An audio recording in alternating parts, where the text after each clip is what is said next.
Hello students, Mahakal math में जगह पर स्वागत है।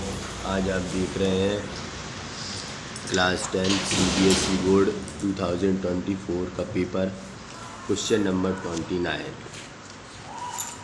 क्वेश्चन नंबर 29 क्या है? 29 क्वेश्चन है, in the given figure PQ is a tangent. PQ क्या है? टेंजेंट है to a circle centre O and VAQ is 30 degree angle so that the BP is equal to BQ, right. ये हमें show करना है। तो किस तरह से हम शो करेंगे? वी नो दैट, यहाँ पे लिखेंगे we know that angle QAO is equal to 30 degree, ठीक है। Angle QA is equal to क्या है? 30 डिग्री। और हम यहाँ पे जानते हैं कि एक सेमी सर्कल से बना हुआ एंगल सरकमफ्रेंस पर जो एंगल बन रहा है वो कितने डिग्री का होता है? 90 डिग्री का। यानी सेमी सर्कल से जो एंगल बन रहा है उसकी सरकमफ्रेंस पर वो कितने डिग्री का हुआ? 90 डिग्री का। तो यहाँ पे लिख लेंगे angle AQB equal to 90 degree. अब ये 90 डिग्री है, ठीक है। तो यहाँ पे ट्राइंगल AQB, यहाँ पे इन ट्राइंगल AQB में हम देख लेंगे क्या हो जाएगा। Angle QAO plus angle AQB plus angle ABQ equal to 180 degree. यहाँ ये 30 हो गया, यहाँ पे ये 90 डिग्री और plus angle ABQ equal to 180 degree. तो इन्हें ऐड कर देंगे तो एंगल जो ये हमारे पास आ जाएगा, एंगल ABQ जो हमको मिलेगा 180 माइनस के 120, यानी angle ABQ equal to 60 degree. तो ये एंगल हमको कितना मिल जाएगा? 60 डिग्री, राइट। अब ये एक लीनियर लाइन है, तो यहाँ पे हम लिखेंगे AOB is the linear line, ठीक है। तो ये जो एंगल बनेगा and linear line makeup 180 degree angle, तो 180 में से 60 माइनस करेंगे, 180 माइनस 60 डिग्री, तो ये कितना हो जाएगा? 120 डिग्री। यानी हमें ये मालूम पड़ गया है QBP 120 डिग्री हो गया है, ठीक है। अब हम इस ट्राइंगल को देखेंगे QBP। अब हमें मालूम है ये 30 डिग्री है, ठीक है। तो किसी भी सरकमफ्रेंस पर बनने वाला एंगल कितना होगा? सेम होता है। ये 30 डिग्री है तो इसी से ये बन रहा है। जैसे हमने पढ़ा था, जैसे एक ये सर्कल है, ठीक है। एक सर्कल पर यदि हम कोई भी, तो यहाँ पे ये angle QBP equal to 120 degree. अब ये जो है, जैसे हमने ये देख रहे थे अपन, ये जो ट्राइंगल है यहाँ पे ये अगर हम एंगल बनाएंगे, मान लो कोई भी एंगल बना दें हम, जैसे सरकमफ्रेंस पर मान लो एंगल बन रहा है, तो वो एंगल कैसे होते हैं? सेम होते हैं, ठीक है। एक ही कॉर्ड पर बनने वाले एंगल कैसे होते हैं? सेम होते हैं। तो ये एंगल यहाँ 30 डिग्री है, तो इसी से द्वारा बन रहा है ये वाला, ये भी कितना हुआ? 30 डिग्री। तो अपन क्या लिख लेंगे अब? ट्राइंगल, ये देखो ये 30 डिग्री हो गया, तो एंगल यहीं पे देख लेते हैं, angle BQP equal to 30 degree. अगर ये 30 डिग्री है तो इसको हम फाइंड करेंगे, तो इनको ऐड कर देंगे, 120 प्लस 30 कितना हो जाए? 150, और the sum of the triangle is 180 degree. 150 minus कर देंगे तो ये भी कितना आ जाए? 30 डिग्री। तो यहाँ पे ये कितना है? ये दोनों कितने हो गए? 30 डिग्री। यानी एंगल सेम है तो साइड्स भी कैसी हो जाएंगी? सेम। तो यहाँ पे हम लिख सकते हैं if angle BQP equal to BPQ, तो एंगल, तो साइड्स क्या, साइड हमारी कौन सी सेम हो जाएगी? BP equal to BQ, right. तो आई होप आपको ये समझ में आया होगा। नाउ द नेक्स्ट क्वेश्चन, ये क्वेश्चन है। इस क्वेश्चन को हम सॉल्व किस तरह से करेंगे, देखो मैं बताऊंगा आपको किस तरह से। देखो इस क्वेश्चन को किस तरह से सॉल्व करेंगे। उन्होंने कहा है, अरे ये जो एंगल है ये क्या है? AB BC CD और ये DA are the tangents of the circle with centre O। तो यहाँ पे हम देखेंगे क्या, अच्छा ये फॉर्मिंग क्वाड्रिलेटरल ABCD है। तो ये देखो ये टेंजेंट है, क्या है, DC CV AB और BF टेंजेंट है। तो हमने क्या किया, इसमें एक रचना कर दी है, इसको मिलाया हमने, इसको इससे मिलाया, ठीक है। तो क्या हो गया, एक ट्राइंगल हमारा D, इसके नाम दे देंगे, चलो हम दे देते हैं इसके नाम, बना ही देते, सॉल्व कर देते हैं, ठीक है। एक हमने एक सर्कल बनाया है, ठीक है, देखो सर्कल, सर्कल के बाद एक लाइन यहाँ पे खींचेंगे, एक लाइन यहाँ यहाँ और एक लाइन हम यहाँ पे, ओ सॉरी ये दूर हो गई, थोड़ा गलत हो गया है, चलो इस पर कर लेते हैं। अरे ये क्या है,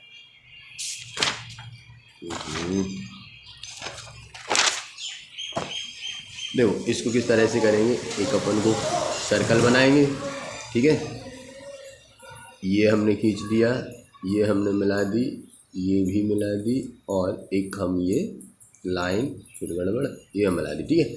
समझ जाने इतना तो समझ सकते हैं, DC AB और सेंटर है O, इस पे एक लाइन खींचेंगे, यहाँ मिलाएंगे, ये जो है ये हमको दिया हुआ है। अब हम क्या करेंगे, इसमें कॉन्फ्रेंस करनी है, एक यहाँ पे यहाँ यहाँ, ठीक है। तो देखो अब हम किस तरह से करेंगे, हमने क्या मान लिया, किस तरह से करेंगे, देखो इसको यदि हम क्या मान लें, इसको यहाँ पे यदि हम नाम दे दें F G H और I, राइट, ये हमने इसको नाम दे दिए, ठीक है। तो यदि हम देखेंगे यहाँ पे कि यदि हम ये इस एंगल को क्या मान लेते हैं, इसको अकेला x मान लें, ठीक है। तो पहले तो हम ये ट्राइंगल ले लेते हैं, पहले triangle DOG and triangle DFO। तो सबसे पहले इन ट्राइंगल को देख लेते हैं अपन। DO is the common line, DO equal to DO क्या है, कॉमन लाइन, ठीक है। इसके बाद this is the same FO and OG is the radius, ठीक है, ये रेडियस होगा, तो ये भी सेम हो जाएगा। अब हमें क्या मालूम है, ये रेडियस है। अब ये जो है DG और FG, DG और FG जो है टेंजेंट है, टेंजेंट। तो ये किसकी प्रॉपर्टी, SSS की प्रॉपर्टी से ट्राइंगल DOG एंड, अच्छा DOG और ये ट्राइंगल DFO कैसे हो गए हैं, कॉन्ग्रुएंस हो गए हैं। अगर ये कॉन्ग्रुएंस हैं तो इनके एंगल भी कैसे होने चाहिए, सेम ही होने चाहिए। तो हम देख लेते हैं एंगल GOF, अच्छा angle GOD equal to angle DOF equal to हमने मान लिया x है, दोनों एंगल बराबर हमने x मान लिया, ठीक है। इसी तरीके से हम क्या करेंगे, इसी तरीके से हम देखते हैं, हम इस ट्राइंगल को सॉल्व करेंगे, ठीक है। इसको हम क्या कर देंगे, सॉल्व करेंगे।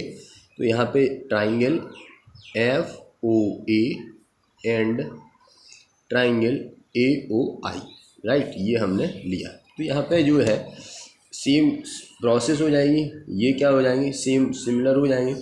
तो यहाँ पे हमने मान लिया ये एंगल FO, देखो ये जो है इतना x था, ये भी x था, तो x 2x हो जाएंगे। हमने इसको मान लिया y, ये भी हमने मान लिया y, बाई 2y हो जाएंगे। FOA equal to angle AOI बराबर क्या है, y। तो इसी तरीके से हमने इसको क्या मान लिया, AX by Z, और इसको हमने पूरे को W मान लिया, मतलब W, ठीक है।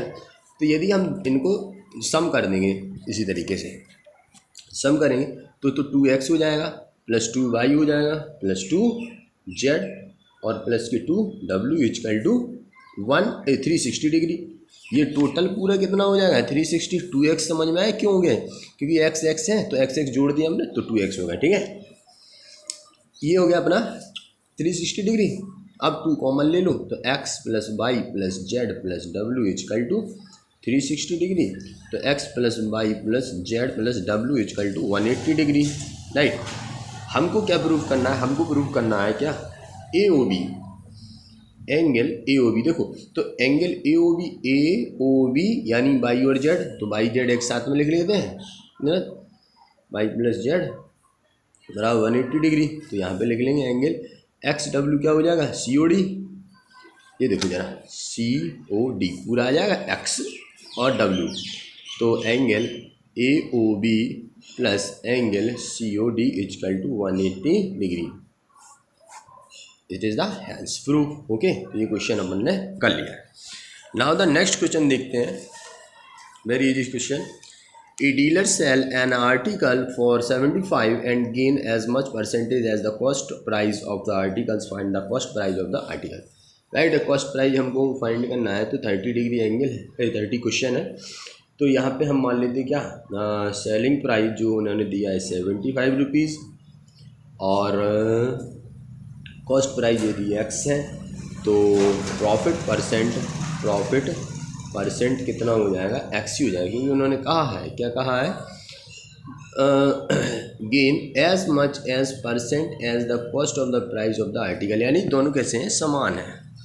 तो हम इसको सॉल्व कर लेते हैं। तो हमें प्रॉफिट परसेंट का फॉर्मूला मालूम होना चाहिए, profit multiply 100 upon C B. तो इसमें अपन रख देते हैं एक्स इजकल टू प्रॉफिट अपना कैसे निकालेंगे, एक्स माइनस के 75 multiply 100 upon C P is the x, x का मल्टीप्लाई इसमें हो जाएगा तो एक्स स्क्वायर हो जाएगा, इजकल टू 100 का मल्टीप्लाई करेंगे इसमें तो 7500 माइनस के, अच्छा सॉरी गड़बड़, 100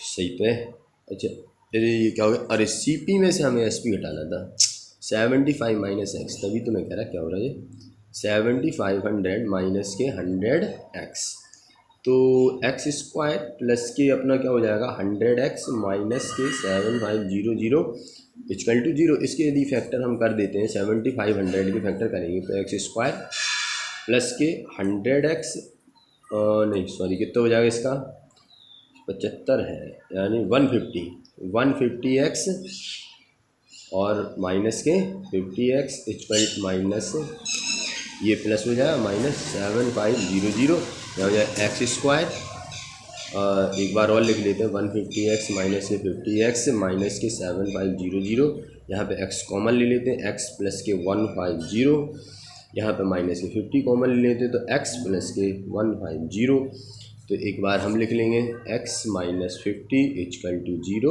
यहाँ लिखेंगे x प्लस के 150 इजकल टू 0, यह x इजकल टू आ जाए 50 और यहाँ x इजकल टू माइनस के 150 डिग्री। तो हमें this is the answer of question, जो पेज 50, राइट। अब क्वेश्चन करते हैं 31। ओके, 31 क्वेश्चन क्या कह रहा है, in the text the mark obtain bye 100 student out of 50, out of किस तरह से 50 और गिवन द बिलो, ठीक है। तो हम इसे सॉल्व करते हैं, ज़्यादा देरी नहीं करते हुए अपन को मीन निकालना है, find the mean, right. Mean निकालने का वेरी इजी क्वेश्चन है। सबसे पहले तो हम यहाँ पे लिख लेते हैं मार्क ऑफ 10, ठीक है, समझ जाना। यहाँ पे जो नंबर ऑफ ये फ्रीक्वेंसी रहती है यहाँ x इंटू एफ कर देंगे, ठीक। इसको सॉल्व करेंगे 0 to 10, इसके पहले हमें एफ एक्स निकालना पड़ेगा, फिर x इंटू एफ करेंगे, ठीक है। 10 to 20, ज़्यादा देरी नहीं करते जल्दी, 20 to 30, क्योंकि स्पेस फुल हो जाएगा तो फिर वीडियो अपना बीच में रुक सकता है। यहाँ पे अपन 12 कर देंगे, यहाँ 23, यहाँ 34, 25 और 6। तो x किस तरह से निकालते हैं, x निकालते हैं, इनको जोड़ दो और 2 का डिवाइड कर दो तो x 5 आ जाएगा, इन्हें जोड़ दो 30, 15, इधर 25, इधर 35 और इधर पे 45। इसका इसमें गुणा करेंगे 60, इसका इसमें किया तो हमने 345, इसका इसमें किया मल्टीप्लाई तो 850, इसका इसमें करेंगे अपन तो 875। यहाँ पर लाइन खींच लेते हैं थोड़ा सा, यहाँ पे क्या हो जाएगा 270, ठीक है। इन सबको ऐड करेंगे तो हमारे पास ऐड करने का 204 और फ्रीक्वेंसी ऐड करेंगे तो समीशन ऑफ फ्रीक्वेंसी हमारी 100, राइट। तो मीन किस तरह से निकालते हैं, मीन इजकल टू होता है summation of x into F upon summation of F, right.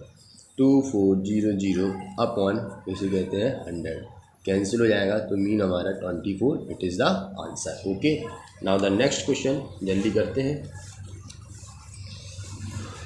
Next question बड़ा है तो ये वीडियो इतना ही रहने दूँ कि अगर बीच में रुक जाएगा तो बात यह है कि वीडियो रुक सकता है,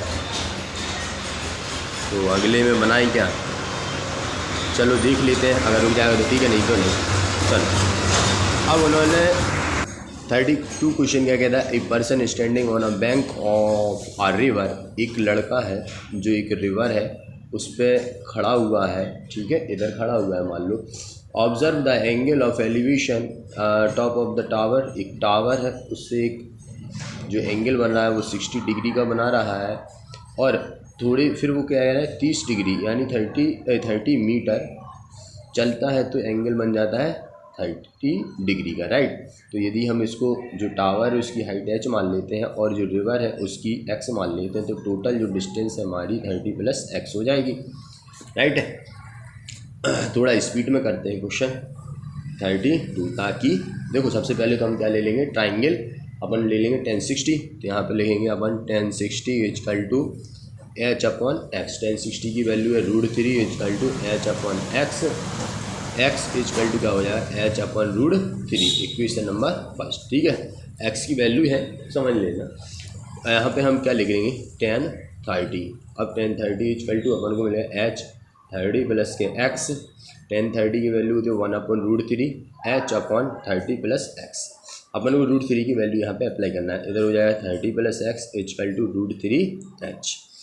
जो ये x की वैल्यू है तो h/√3 है, 30 + x/√3 = √3h, राइट, ये हो जाएगी अपनी। अच्छा यहाँ पे थोड़ा सा 1 मिनट रुक जाओ जल्दी के चक्कर में, ये जो √3 है इसको रहना नहीं चाहिए, यहाँ पे नीचे √3 नहीं रहेगा तो इसको हम रेशनलाइजेशन कर देंगे तो √3h/3 ये हो जाएगा।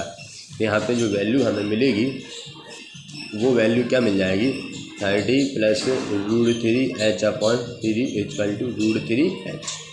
ये उस साइड चला जाएगा तो 30 = √3h माइनस के √3h/3। इसका यदि हम एलसीएम ले लेते हैं या फिर ऐसा कर लेते हैं √3h कॉमन ले लेते हैं, तो √3h कॉमन ले लिया, यहाँ पर बचेगा 1 माइनस के 1/3। इसको सॉल्व कर लेंगे 30 = √3h, यहाँ 3 - 1 यहाँ हो जाएगा 30 = √3h, यहाँ हो जाएगा 2/3, राइट, ये हो गया अपना, ठीक। अब हम क्या करेंगे यहाँ पे इसको मल्टीप्लाई करेंगे इधर तो 90/2 हो जाएगा और √3, तो यहाँ पे करते हैं अपन इसको इस तरह से करेंगे 90/2 = √3h, राइट। तो पेन इधर पकड़ लें और ये √3 है, जो √3 नीचे आ जाएगा 90/2 √3 = h, तो यहाँ 90/2, अब यहाँ पे √3 तो होना नहीं चाहिए, तो अपन क्या करेंगे फिर रेशनलाइजेशन कर देंगे, यहाँ पे 3 आ जाएगा, h हो जाएगा। √3 की वैल्यू रख देंगे 1.732/6 या कैंसिल कर देंगे तो h बराबर अपन को मिल जाएगा सारा कुछ करने के बाद 25.98 यानी समथिंग ये 26 आ जाएगा, ठीक है। अप्रोक्सीमेट 26 मीटर हाइट है टावर की।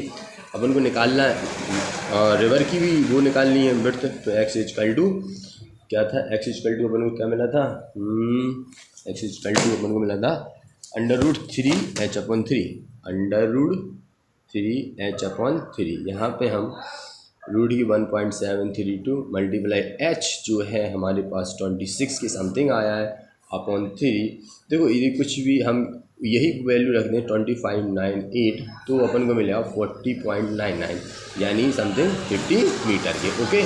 चलो ये क्वेश्चन हो तो गया, अपना वीडियो नहीं रुका, आई होप समझ में तो आया होगा आपको। कुछ नहीं किया अपन ने, सिंपल सा क्वेश्चन है, पहले 1060 लगाया फिर 1030 लगाया, जो 1060 से हमें वैल्यू मिली x की वो हम 1030 में पुट की, इसी तरीके से अपन को h की वैल्यू मिल गई और x की वैल्यू मिल गई, ठीक है।